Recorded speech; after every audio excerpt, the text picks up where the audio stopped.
Hello, everyone. Welcome to Detox Live. Come on into the webinar room and get situated. We have got an incredible guest lined up for you today. You are about to experience something delightful, so buckle up. Say hi in the chat and let us know where you're from. For those of you that are new to Detox Live, my name is Dorothy and I have the amazing privilege of being your host. I bring you the most incredible doctors and practitioners that are changing the world so you can change your world. And today's guest is changing the world one breath at a time. Dr. Sachin Patel founded the Living Proof Institute as part of his own personal transformation.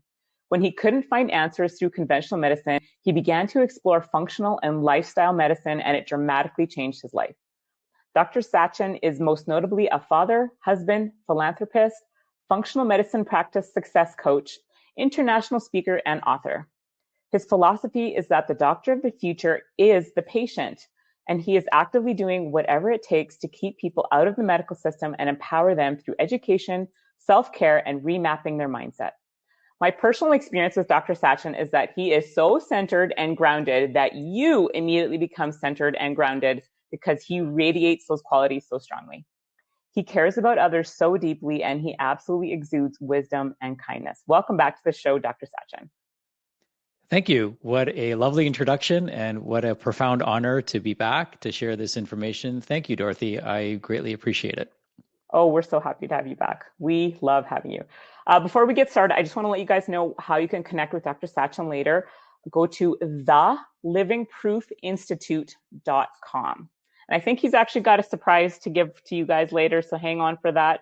Make sure you catch that. Put all your questions in the Ask the Speaker chat, and we will get to them later on in the show. All right. We're ready, Dr. Sachin. We're ready to absorb and ready to learn. Okay, awesome. So I want to start off by teaching you how to breathe during this session. So we're going to go beyond breathing, and I'm going to show you how to reclaim your health, as Dorothy kindly said, one breath at a time. So here we go. Sit up nice and straight in a comfortable position, and you're going to simply place your tongue at the roof of your mouth. So lay your tongue across the roof of your mouth. The front of your tongue should be just behind your front two teeth. You'll feel these rough little ridges behind your front teeth. You'll just gently place your tongue there. Mouth will be closed, and you'll be breathing in through your nose and out through your nose. A count of 4 to 6 is what's appropriate. This will put you into a more parasympathetic state, and it will make you better at learning the information that I'm going to share today. When you breathe like this, it's called coherence breathing, and coherence breathing increases oxygenation to the brain, therefore helping you retain more of what I'm going to share. This is also great information for your clients who you're working with because you're sharing profound information, and I'm certain that you want them to retain it. And it all starts by getting them in the right state. Our breath is the steering wheel of our nervous system, and so we want to use each breath to steer us in the direction that we want to be in. So I wanted to lay that out there. I usually talk about that a little bit later, and I thought, let me talk about that now. So we're going to be going pretty quickly, and so make sure you jot down notes, take screenshots if you want, and I'm happy to share these slides with you as well if you connect with me afterwards. So breath is the most powerful health technology that you've never heard of. We take about 23,000 breaths a day, most of which are unfortunately unconscious. And so it wasn't until I turned about 42, so like around 5 years ago now, that I started really going deeper down into this rabbit hole. I'd heard of breath, I'd heard of meditation, but it was never presented to me in a way that I could make sense of it until I started going a little bit deeper. And then I started realizing the way we breathe affects everything. And why we breathe unconsciously, now that I know this information, it baffles me. So after today, I am highly confident that each and every one of you will be more conscious of the way you're breathing. Now, we consume 30 pounds of air each day, which trumps the amount of food and water we drink even in a week. So the thing that we exchange the most is the air that we breathe every single day. There are more molecules of oxygen in each breath than grains of sand on the entire planet. each red blood cell carries approximately 1 billion molecules of oxygen through 60,000 miles of blood vessels. So this is the journey of oxygen in our body. And the only place we use this oxygen in its pure form is in the mitochondria. So clearly, it's an important molecule, creates and has an important function, which is to help us create energy. Your mitochondria die within 5 seconds if they don't have oxygen. That's how dependent they are on oxygen. Now, interestingly enough, the slower we breathe, the more oxygen we absorb. When we slow down, our level of CO2 increases, which then actually dumps more oxygen at the tissue level. This is why slowing down your breath, like I had you do at the very beginning, 4 to 6 seconds in, 4 to 6 seconds out, as opposed to 2 seconds in, 2 seconds out, we're increasing CO2 levels. You might even feel a little air hunger. That means more oxygen is being delivered to your tissues. And circulation, as we know, is everything. Now, another interesting and fun fact is the slower we breathe, the slower we age. So if you look at animals in nature, the animals that breathe the slowest live the longest. So slowing down our breath is what yogis have been doing for thousands and thousands of years. And this is why they look way, way younger than they actually are and preserve their youthfulness well into their 70s and 80s. The greatest predictor of lifespan is lung capacity. So if you want to slow down the aging process and you want to live longer, then lung capacity is the thing that you want to work on. So you can very quickly see how breath plays such an important role in our health. Now, I work a lot with metabolic clients, and we have a program called Living Light that we teach, that we train and we license to practitioners. And one of the key modules that we teach is about breathing. Our program is centered around metabolic health, and weight loss is one of the added benefits of healthy metabolism. And this always shocks people that for every 10 pounds or kilograms or whatever the number is, but for every 10 pounds, we lose 8.4 of those are through the lungs. So if we go back to Cell Biology 101, the byproduct of cellular respiration, mitochondrial function, is CO2 and water. And so we have this, CO2 that we then expel through the lungs. And that's where our fat goes. When they asked experts, medical doctors, personal trainers, nurses, and other health experts, very few of them actually knew that answer. So now that you know that, it probably makes you look at your breath a little bit differently. Now, another key contributor to oral health is how we breathe. So the way we breathe actually creates profound shifts in our oral health. Now, an interesting fact that some of you probably know this, but just to drive it home, is that the number one chronic health condition is periodontal disease. So periodontal disease is impacted by how we breathe. So by simply changing the way somebody breathes, we can change their oral health. We can change their likelihood of developing arterial plaques. When they study arterial plaques, 80% of them or more actually have oral bacteria in them. So our oral bacteria, when it proliferates, creates oral biofilms, which is plaque, and that gets deep into the pockets of our teeth, which then makes its way into the circulatory system. So the way we breathe not only changes how much blood is being delivered to our tissues, but it also changes our oral health. In fact, the number one cause of cavities is mouth breathing. So if you are somebody who struggles with cavities, or your children struggle with cavities, it may, of course, diet is not something that we want to exclude from the equation, but pay attention to how your children are breathing. When I took my son to his first dentist appointment, he had a mouthful of cavities despite not eating unhealthy food and despite having a healthy oral practice, right? He would brush his teeth twice a day and he would do a good job, and we would monitor him and make sure he was, but he had a mouthful of cavities. Thankfully, they were in his baby teeth. But unfortunately, what I didn't know at the time was they were caused by mouth breathing. And so now that I know this, for any of you that have young children, pay attention to how they breathe when they're reading a book, when they're watching TV, when they're doing their homework, because this will tell you two things: the state of their nervous system and whether they're promoting healthy oral health or if they're degrading their oral health. Another thing that's important is that the way we breathe determines our facial structure and attractiveness. So if you want to have a properly formed skeleton and skull in particular, we all know that form affects function. When we breathe correctly by placing our tongue at the roof of the mouth, breathing in and out through our nose as our primary way of breathing, it actually shapes our sinuses. So our tongue acts as a spacer, which pushes our hard palate forward and outwards, almost acting like braces from the back. And what that does is it creates a healthy sized floor of your sinuses. So if your tongue is sitting in the bottom of your mouth, which is what happens in people who are mouth breathers, because when your tongue is positioned correctly in the roof of your mouth, you can't breathe through your mouth. So it's only mouth breathers who have their tongue at the bottom of their mouth. And guess what? Their face caves inward. So now they have a narrow face. They may have a deviated septum because of it. And they have small sinuses, which are more prone to infections and makes it also difficult to breathe through small sinuses. So then that perpetuates mouth breathing because of the amount of resistance that people feel when they're breathing that way. Now, our breathing signature also informs our nervous system to create specific hormones and neurotransmitters. So, for example, if I wanted to increase your adrenaline, there's a way that I could teach you how to breathe that would instantly do that. Okay. If I wanted to make more cortisol, there's a way to breathe that I could help that would make you do that as well. And there's ways to breathe that can help calm us down.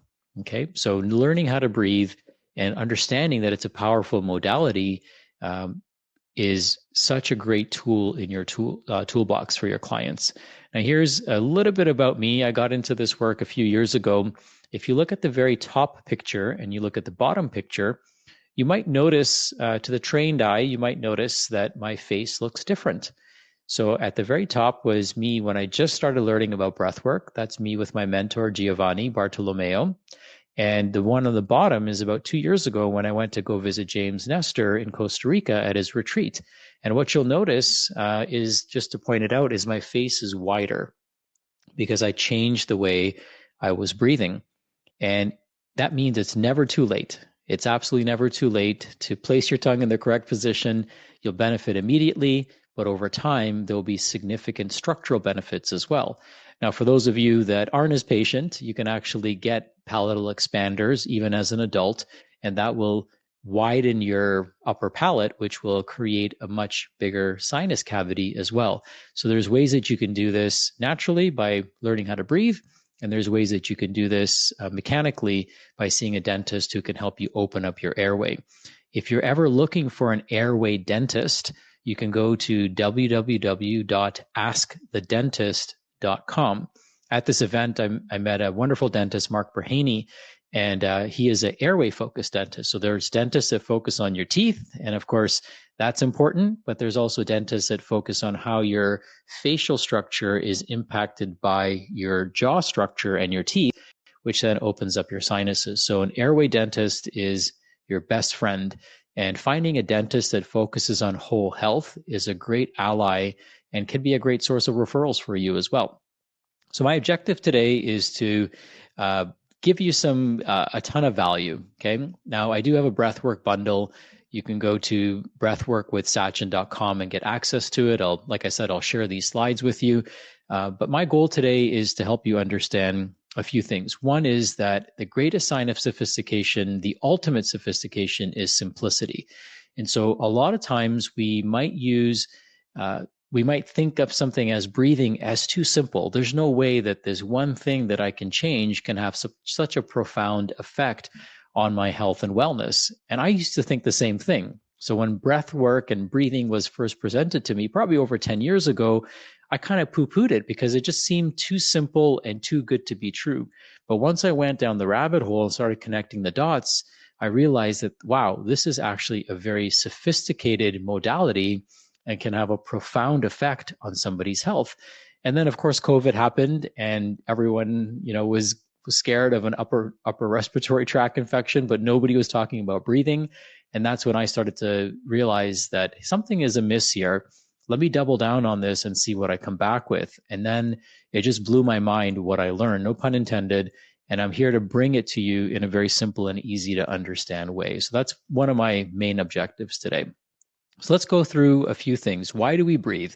One, we breathe to remove toxins, right? One of those toxins being CO2. 70% of our detoxification actually happens through our lungs.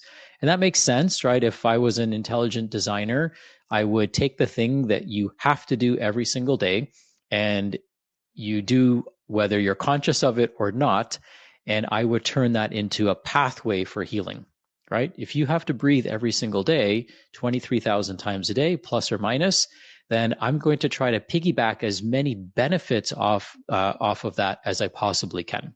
Okay, so breathing does so much more than you might think. And I want to connect some of those dots for you. So, one, it removes CO2. The urge to breathe comes from not needing more oxygen because you only absorb about 20% of the oxygen that you breathe in with each breath. The urge to breathe comes from being intolerant to CO2. So the way we can help people hold their breath longer or breathe slower is by becoming more resilient to CO2. Next is we need oxygen to help us make energy in the mitochondria and the electron transport chain. Next, we use our breath to regulate our pH, right? So yes, you can eat a more alkaline forming diet, but ultimately our pH is regulated by our breath. So I can have you breathe a certain way to lower or increase your pH. The breath also assists the heart in pumping. So our diaphragm, as it moves up and down 23,000 times a day, assists the heart in pumping blood. When we inhale, that creates a sympathetic state. When we exhale, that creates a more parasympathetic state. Some of the biggest lymph nodes in our body are underneath our diaphragm, which means, again, as an intelligent designer, that's exactly where I'd put them because we produce 12 liters of lymph every day. My diaphragm is naturally going to pump those 12 liters. Assuming I'm breathing correctly, it's going to pump those 12 liters of lymph to remove some of those waste products from the internal organs. You see, the diaphragm acts as a piston as it moves up and down. And so people who have short, shallow breathing patterns are typically going to have lymph stagnation as well. And their heart is going to have to work harder to simply function because their diaphragm isn't acting as its normal backup system. In fact, about 40% of your blood pressure comes from a properly functioning diaphragm. That's why they refer to it as the second heart. We also use our breath to regulate our emotions, right? Try crying without breathing. Try laughing without breathing. Try sighing without breathing. Try gasping without breathing. All of those things require our breath in order for us to do them. And you can almost understand what somebody's emotional state is just by paying attention to their breath, right? So crying is breath work, laughing is breath work, moaning is breath work, humming is breath work, sneezing is breath work, coughing is breath work, right? So we can get a keen insight into somebody's state just by paying attention to how they're breathing. We also can increase circulation with specific breathing patterns and breathing appropriately. We increase nitric oxide levels, which promotes healthy circulation. We regulate our nervous system with our breath, and we can also have profound spiritual experiences. So one of the things I do and continue to love doing is taking people through breathwork experiences where in 30 minutes to 60 minutes, you can have out-of-body breakthrough experiences by simply using your breath. So it's something that has such a profound effect on so many different areas of our health. So the question becomes, how should we breathe? I've already given you the instructions, but normal breathing is mouth closed, jaw relaxed, tongue placed gently at the roof of the mouth, 6 seconds in, 6 seconds out. This is referred to as coherence breathing. Your breathing should be slow and steady, and your breath should be inaudible. So the person sitting next to you shouldn't have any perception that you're breathing. This is conscious, slow breathing. When you breathe this way, profound shifts are happening inside of your body. You don't have to breathe deep. Okay. So you don't want to breathe short and shallow either. Just a normal, comfortable breath is what you're looking for. Now, another thing that comes up is we have two orifices that we can breathe through. One is our mouth and one is our nose. And the way I look at it is breathing consistently through our mouth would be the equivalent to eating with our nose.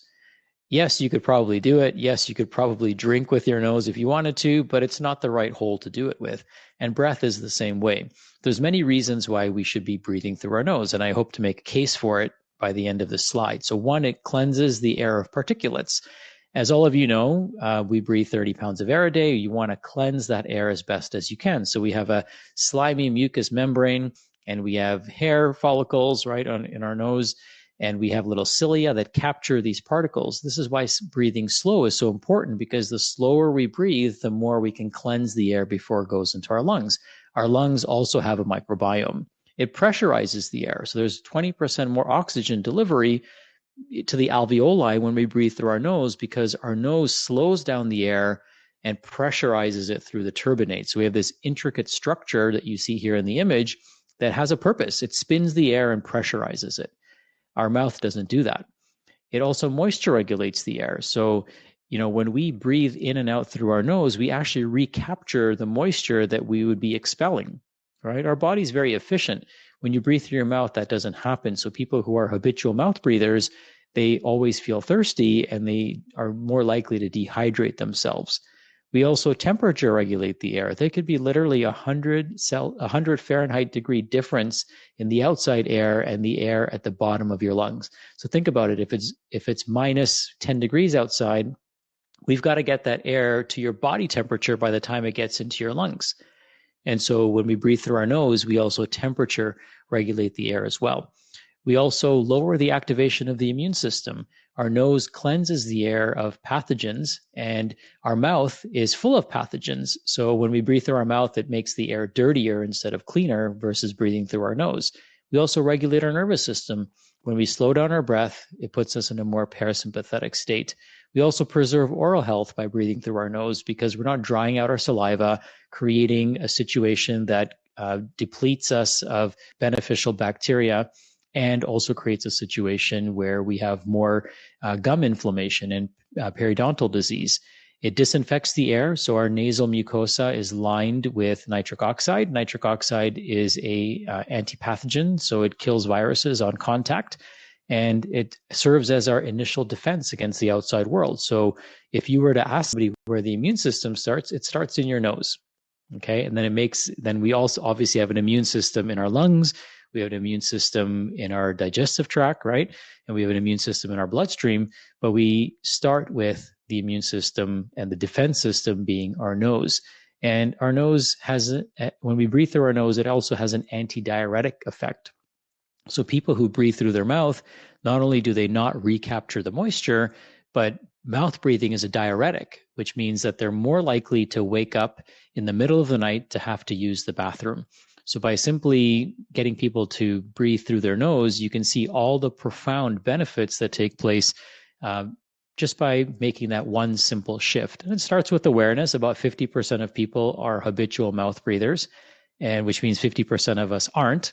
And 66% of people sleep with their mouth open at night. So that might be one of the greatest opportunities for you to help improve your client's health and tap into the benefits of nasal breathing, which is when they're sleeping, because most of them are going to sleep with their mouth open without even realizing it. Think of the nose as an intake and think of your mouth as an exhaust. So, it's okay to breathe out through your mouth, right? That's what happens when we're talking. We're breathing out through our mouth. There's no way around that. But you'll notice that I try to take little pauses here and there and inhale through my nose, just like I did now. Nasal breathing and nitric oxide. Let's dive into that a little bit. So nitric oxide, as I mentioned, has some profound benefits. So it's something that is often low. If you ever test your clients, you can test them using a simple test strip from Berkeley Life or another company that you like. And what these strips will do is measure their salivary content for nitric oxide. And what that does is it tells us what the state of that person's nitric oxide levels are. Humming increases nitric oxide 15-fold. Nasal breathing increases nitric oxide 6-fold. So just by changing the way you breathe and perhaps humming your favorite song, you're going to build up your immune defenses significantly. Now, what's also really cool is when you think about your immune defenses, one of the best ways to protect yourself from an immune system standpoint is to breathe slow and to lengthen your exhale, right? That puts us in a more parasympathetic state, which puts our immune system keeps our immune system intact versus being in fight or flight, which shuts down our cell-mediated immune system. Humming is something that lengthens the exhale, and just by exhaling, you're creating a defense, right? So, for example, if somebody were coughing around you, by exhaling, you are not allowing any of that particulate to get into your body. Right. So if I'm at an airport and somebody's coughing or sneezing or whatever, and I have to walk through that cloud of funk, I just exhale. Right. Now I don't have to worry about it. Right. So that creates a defense, or you can hold your breath, but exhaling pushes all that stuff away from you so it doesn't enter into your system. So humming through the airport is a great idea because it's creating that positive pressure, and you can take some slow breaths in through your nose and then just keep humming. You're creating that parasympathetic response, increasing nitric oxide and raising your defenses against the outside world. So some simple things that you can do. Let's talk about breathing and blood pressure. The number one comorbidity during COVID. So this is the number one reason people were hospitalized in addition to having COVID was hypertension. We have an epidemic of people having hypertension. And it's not something that's really sexy to fix, but it's something that is a huge problem that tens of millions of people are affected by. And the way we breathe plays a huge role in the way somebody presents with hypertension. So one is if they're a mouth breather, they're sending their body a sympathetic signal. So when we raise sympathetics, we're going to raise cortisol, we're going to raise blood pressure. Okay, so that's one thing that happens. Somebody who's a habitual mouth breather, they're going to have cortisol habitually elevated, which then creates insulin resistance. Insulin, as it elevates, increases blood pressure, right? That's just a natural function of both cortisol and insulin, is to raise blood pressure. And that makes sense. The next thing that happens is somebody who's a habitual mouth breather or short, shallow breather, particularly if they're mouth breathing, their nitric oxide levels are going to be low. Nitric oxide helps increase vasodilation. It helps improve microcirculation. It helps create a defense system for us. And it naturally will also help lower blood pressure. When they initially invented Viagra and started studying it, it was initially developed as a nitric oxide recycling agent, and it was developed for reducing hypertension. But then, of course, the studies, which are pretty much all done on men, they discovered an interesting side effect, and it turned into a blockbuster drug. This is also why men and women were being prescribed Viagra during COVID, because it increases, doesn't increase nitric oxide, it recycles their own nitric oxide level. This is why Viagra doesn't work for everybody, because they just have low levels to begin with. However, it was used as a defense system against the outside world, because nitric oxide helps protect us from viruses. So just something for us to keep in mind. So by breathing correctly, by breathing slow, we're going to activate the parasympathetic nervous system. By breathing through our nose, we're going to increase nitric oxide, which is going to cause vasodilation, which is going to naturally lower our blood pressure. So the way somebody breathes can have a profound effect on something like blood pressure. Now, here's the thing. These people we put on 1, 2, 3 different medications, and nobody ever talks to them about the quality and the way that they're breathing. So these are some simple things that you can do. Now, short, shallow breathing is a common issue. And one of the things I want to share with all of you, it'll come a little bit later, but just to drop it now, is that a lot of our trauma is stored in our diaphragm. So our trauma is stored in our diaphragm, and our grief is stored in our lungs. And because of that issue, many people who have had trauma will be short, shallow breathers. Short, shallow breathers generally tend to be more sympathetic dominant. So they live in this perpetual fight or flight state, which can also keep them with an elevated blood pressure. Now, breathing and lymph, I talked about this earlier. As the diaphragm moves up and down, it's pumping all the lymph out of the trunk organs, right? So we produce about 12 liters of lymph every day. Most of it's in our trunk, and we need a way to move that. So physical activity like rebounding and stuff like that is going to do that. But guess what? Your diaphragm is rebounding 23,000 times a day. It's pumping, moving up and down 23,000 times a day. So by releasing the trigger points in the diaphragm, by becoming more conscientious of your quality of breathing, these are all things that are going to make a big difference. Now, how do we strengthen the diaphragm? A really simple way that we can do this is by doing something called crocodile pose. So laying on your stomach. If that's not comfortable, you can lay on your back and put textbooks on your stomach. But we're laying on our stomach, putting our hands across our forehead, just like this young lady is, and then breathing into the belly against the resistance of your body weight. So this is going to help strengthen your diaphragm which is it's the only muscle in your body that we have conscious control over that is working for you 24/7. Okay, think about that. Your diaphragm has been working 24/7 from the moment you started breathing, right? The first breath you took until now, your diaphragm hasn't had a single break. Okay, now you might do breath holds and things like that, but think about that for a minute. It's pretty powerful. And we show our heart so much love, but how many of you are showing your diaphragm love? Okay, it's an important muscle and the only one we have conscious control over that's pumping and working for us 24/7. Now, there's 3 gears to breathing. One is nose breathing, in through the nose, out through the nose. That's how you want to be breathing 99% of the time.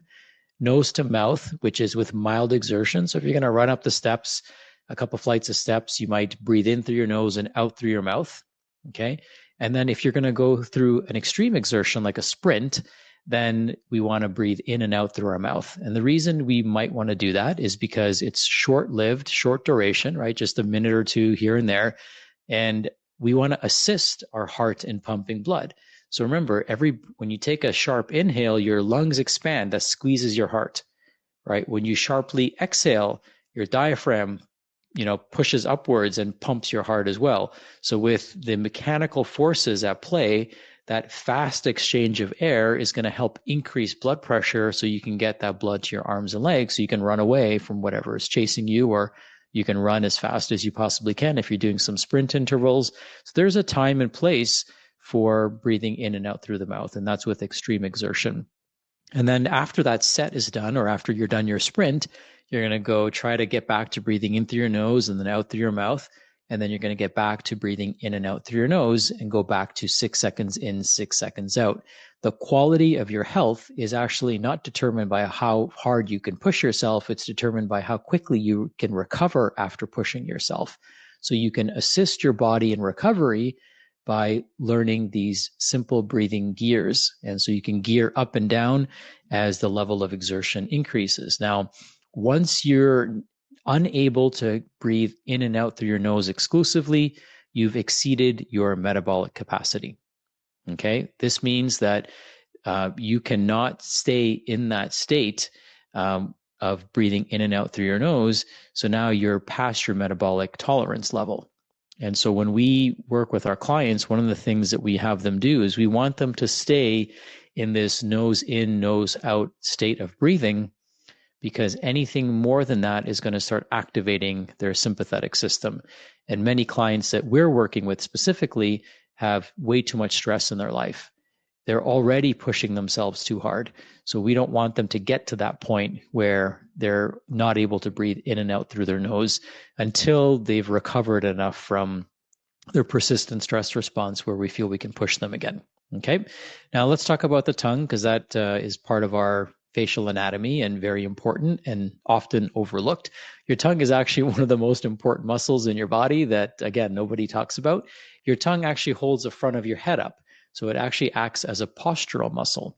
And when the tongue is positioned correctly in the roof of the mouth, it relaxes the cervical extensors. So I used to teach head and neck anatomy, and this was never presented to me. So it was, 25 years later that I'm connecting the dots. But when our tongue is positioned correctly, it creates proper spacing of our dental arches. It creates a more functional airway. It relaxes our cervical muscles, okay? And it creates a more defined jawline, okay? Something that people pay lots of money to have surgery done for. Now, here are some signs of mouth breathing. In case you're wondering if you're a mouth breather, your child is a mouth breather, your husband might be a mouth breather, or wife, whatever the case may be, here's some signs. So one is a dry mouth. These people feel thirsty all the time. They have bad breath because the oral bacteria has shifted, and now they have a lot of non-beneficial bacteria. They might even have gingivitis or dental infections that are causing bad breath. They drool at night. So if you have drool on your pillow, you might be a mouth breather. Snoring. You can snore with your mouth closed, but many people who sleep with their mouth open are going to be mouth breathing and snoring. You wake up often to use the bathroom.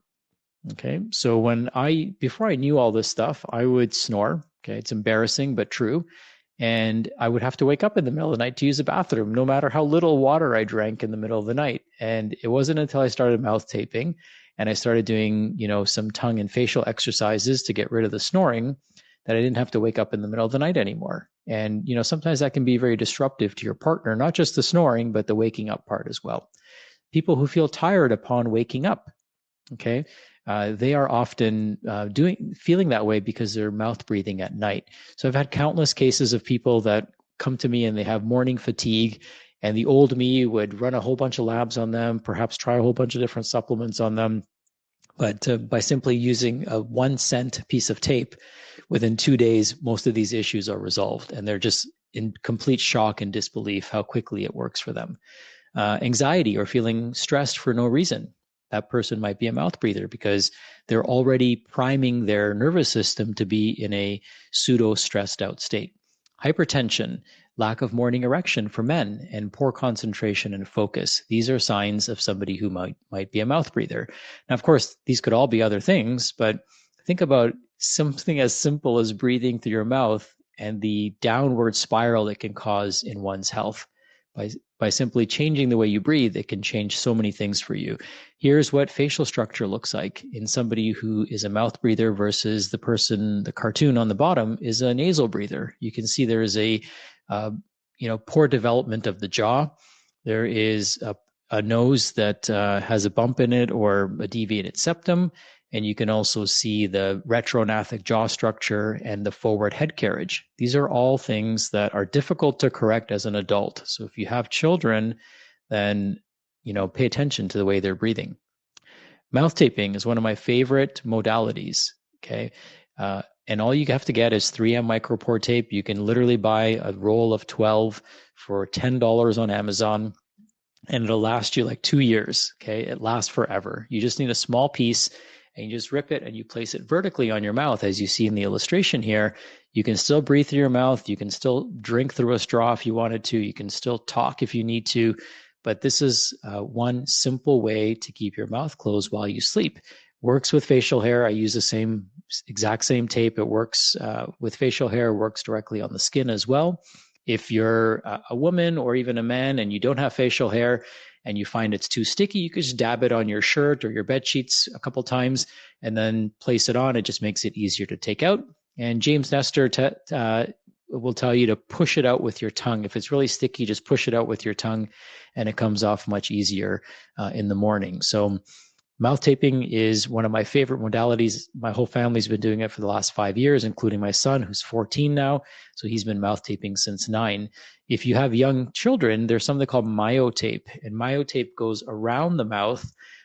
Or if you're claustrophobic or you just don't like the idea of taping your mouth closed like that, then the myotape goes around your mouth, and it's like a K-tape, so it just keeps your mouth closed when your jaw is relaxed. Okay, and then the breath is the steering wheel of the nervous system. So we have 23,000 opportunities in each day, let's say 16,000 waking opportunities while we're awake to change the way we feel.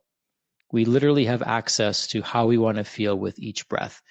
However, the nervous system is not meant to be nervous all the time. And that's how I'm finding more and more of my clients coming in. They're coming in high strung, high stress, sympathetic dominant, and they don't understand why. Part of it is because they just take on too much. They don't know how to say no. And, we all have way more stress than our ancestors did for sure. Different type of stress, at least, coming from us in every single direction. But the breath is a way for us to reconcile that. Now, some of you might be familiar with polyvagal theory. I won't get into this too much for time's sake, but you can see what happens when people are in fight or flight and they're stuck in fight or flight. They eventually get into a state of what we call freeze. And it's in that freeze state that they often come to us. Okay. They don't know what to do. They were doing fine when they were in fight or flight. They somehow were making it through, even with the panic, the rage, the anxiety, the fear. But now they feel numb. They feel depressed. They're starting to feel hopeless. And then, of course, they come to us. Now, what we need to do is we need to figure out ways to get people back into what we refer to as the ventral vagal state. And it's in that ventral vagal state that they are going to live their highest and best quality of life. Breath is one of the tools to get them there. Okay, it's not the only tool, but it's certainly, in my opinion, one of the most powerful, simplest, most affordable tools to get people there. And I shared with you right at the very beginning, just getting people to slow down their breath. lengthening their exhale, humming. These sound silly, but they're so, so powerful in terms of changing the way people feel. Try humming and being mad. It's like biologically impossible to do that. Okay. So we talk a lot about something called autonomic pairing, where we want people's breath to match the state and the function that they want to be in. So, for example, if somebody is trying to digest their food and they're sympathetic dominant, they're sending less blood flow to those organs, right? So it's impossible for them to thoroughly digest their meal if they're sympathetic dominant. So having that person take a few deep breaths, maybe do some box breathing, which is in for 4, hold for 4, out for 4, hold for 4, in for 4, and you just repeat that pattern. Box breathing is a great way to get people to relax. You can do something called a physiologic sigh, where you take a deep breath in, hold it, let it out with an audible sigh. Doing that for 2 to 3 minutes can have a profound effect to just release whatever tension people are holding on to. So we want the breath to match this state that we want the nervous system to be in. Now, remember, if I want to be in a fight or flight state because I'm running sprints, then I'm going to breathe fast and I'm going to breathe through my mouth. But if I want to be relaxed and parasympathetic, I'm going to do the exact opposite. I'm going to breathe slow and I'm going to breathe through my nose. So just keep that in mind with your clients. And I'm going to share with you, if you download my guide, my bundle that I'm going to share with you a document that I created called Breathe Like This, Not That. And it shows you, and you're welcome to share this with your clients, teaches you exactly how to breathe in a variety of different scenarios that life presents to us. Okay, so if you're checking in your email, there's a way to breathe. If you're running upstairs, there's a way to breathe. If you're trying to fall asleep, there's a way to breathe. Everything that we do should have a matching breath associated with it if you want to assist your body. Now, here's the thing. Your nervous system is already using your breath to assist itself, right? So at an unconscious level, this is already happening. But what if we could tap into at a conscious level and assist our body? Now we're partnering with our body to create the shift. So we talked about some breathing signatures. One is laughing. Okay, try laughing without breathing. Sobbing is a breathing signature. This is why we always feel better after a good cry, because we just let that diaphragm release all that tension that it's holding on to.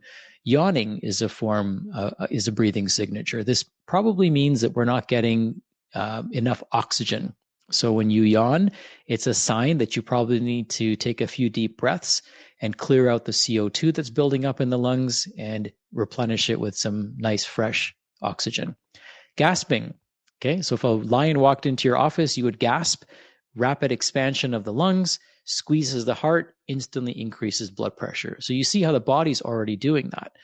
Sighing, right? When we feel a sense of relief, what happens is we lengthen the exhale. Right? We're releasing that tension that we're holding on. The runner's high comes not from running, it comes from breathing. So you can literally sit in your chair and breathe in a rhythmic way and you'll have a runner's high. Orgasm is a breathing signature. Even holding our breath is a breathing signature. Okay. So there's ways that we can exaggerate these breathing patterns to create an exaggerated effect. So there's something called laughing yoga, for example, where you pretend to laugh or you go through the motion of laughing, right? The diaphragmatic motion of laughing. And guess what? That stimulates your vagus nerve. It starts creating a cascade of chemicals to be released. And within a few minutes, you're laughing without even realizing why you're laughing in the first place. We can experience the emotion after the breath changes, or we can create the emotion by changing our breath. So you can literally choose how you feel.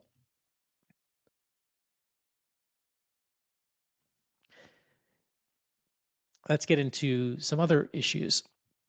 Behavioral and learning disorders in children are often related to poor breathing. In fact, almost 100% of ADD is caused by breathing dysfunction. I'm going to have to get some water. You have to excuse me, okay? I'll be right back.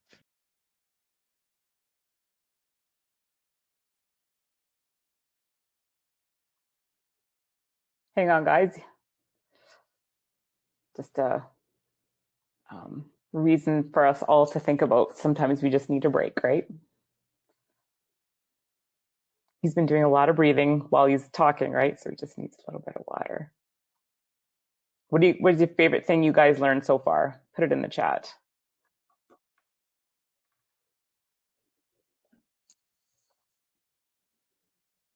I've been writing down notes the whole time, so you guys have to have been learning something.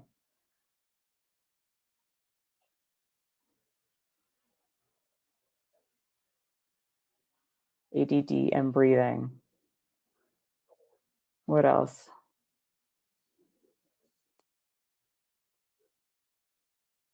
I was surprised to learn that the mitochondria die in 5 seconds without oxygen. That's crazy. And trauma stored in your diaphragm, grief stored in your lungs. I actually knew that. It was a good reminder. Yelling stimulates. Yeah, absolutely. Continue to mouth tape. Yeah. All right. I was just trying to fill in for you there. Oh, thank you. Thank you. I've been speaking for 6 straight hours, so Oh, wow. I should have been better prepared with my water. My apologies. So No, totally thank you for okay. filling in. Totally okay. Appreciate that. So let's talk about something that is somewhat near and dear to me, and that's thumb sucking and breathing, and something to pay attention to. So children who suck their thumb are much more likely to have a tongue tie. And what's interesting is at the roof of our mouth, there's actually a bundle of nerves that calm our nervous system down. This is why children will suck their thumb, because their tongue has a hard time getting to the roof of their mouth. A mother's nipple will hit that part of the mouth. When the child uses a pacifier, it'll hit that part of the mouth and instantly soothes them. So as adults, we can soothe ourselves as well by placing our tongue at the roof of the mouth, just like I instructed earlier. Now, when children suck their thumb, unfortunately, what happens is they push their upper palate upwards. And so you can see the little groove in the roof of the mouth. The upper palate should be, it's not going to be perfectly flat, but it should be definitely flatter than that. And what happens is they push their upper palate further vertically into their sinus cavity. So now they end up with smaller sinuses, changes the shape of their face, changes the arch of their teeth, and this can lead to an open bite. It can also create issues for them, such as sinus problems or perpetual mouth breathing. Okay, so just something to keep in mind if you have young children who suck their thumb.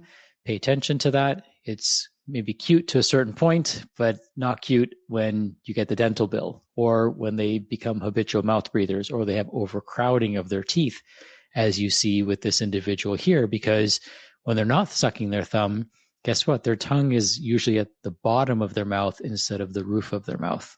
Okay, so just something to keep in mind. Is my audio coming through okay? Okay, perfect. There's some people saying they can't hear me. Now, let's talk about the benefits of not breathing. So when you do breath holds, which is pretty easy for you to do. If you've ever been part of any of my breathwork sessions, then we can easily get you to 200-second breath holds. But what happens when you're able to do that is you increase growth hormone, you increase P53, which is a tumor suppressor factor, and you actually increase stem cell production. So by not breathing, there's also benefits as well. Okay, so that's actually breath holds are techniques that you can use to help stimulate proper function.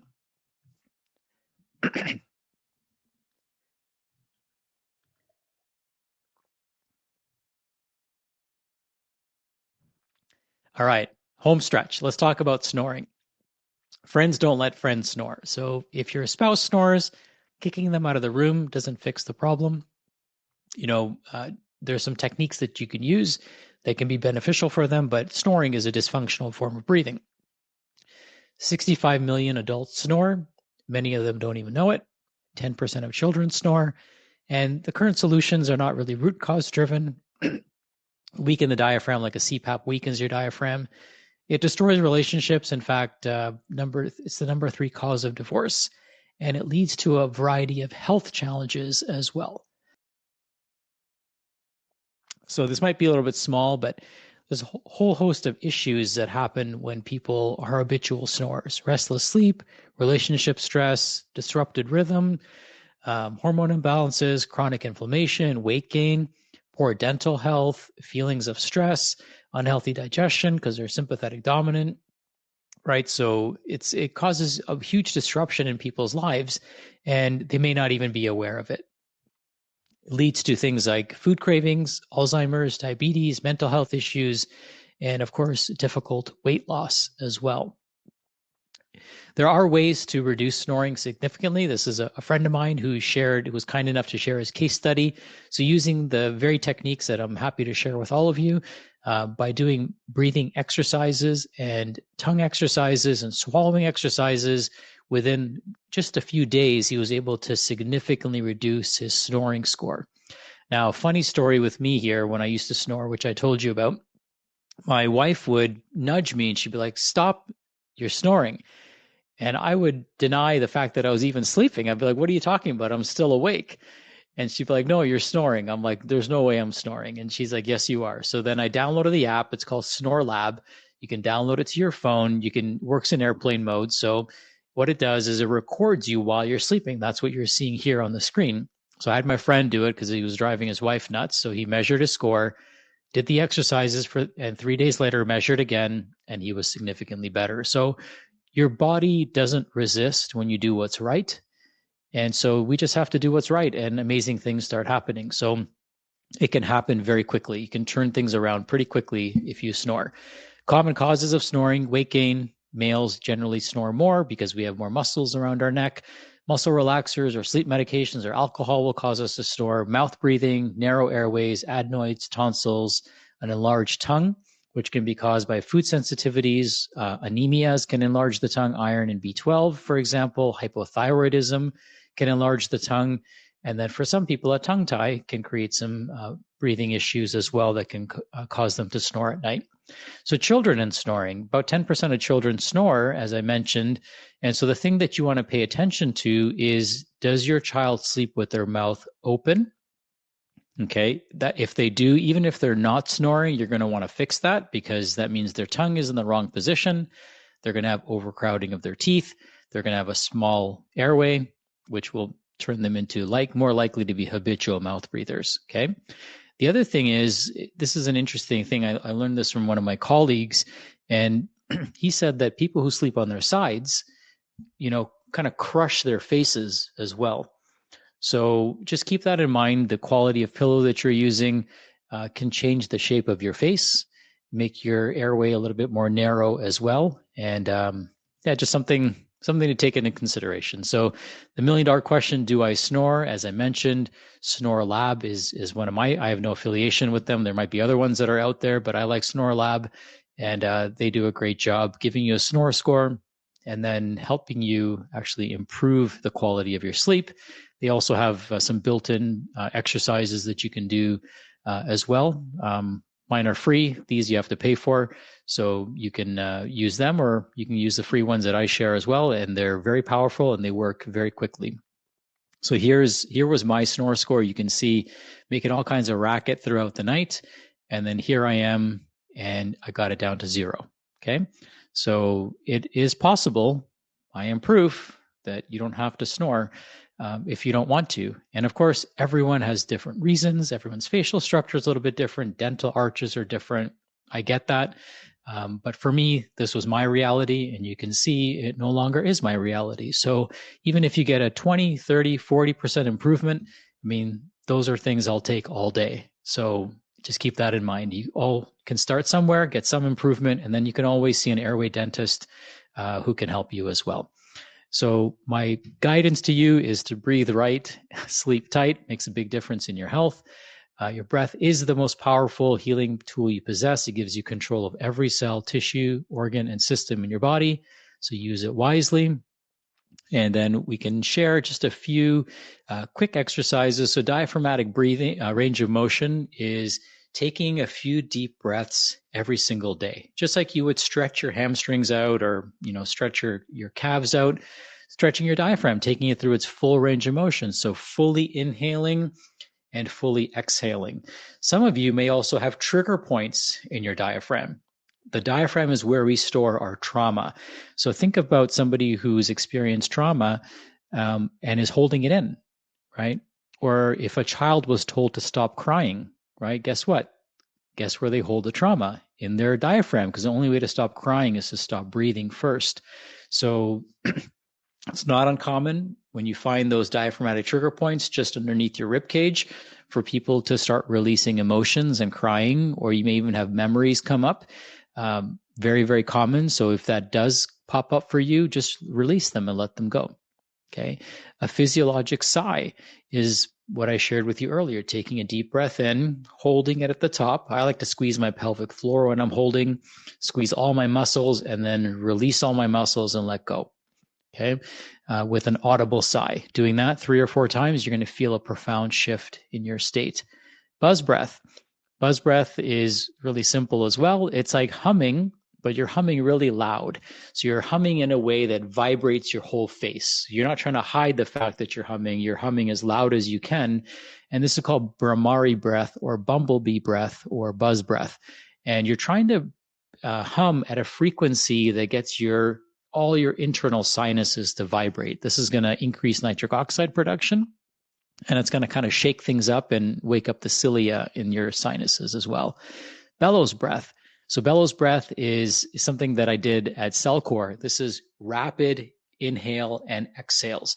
So you're breathing in and out as fast as you can. So you throw your arms up and breathe in, bring your arms down and breathe out.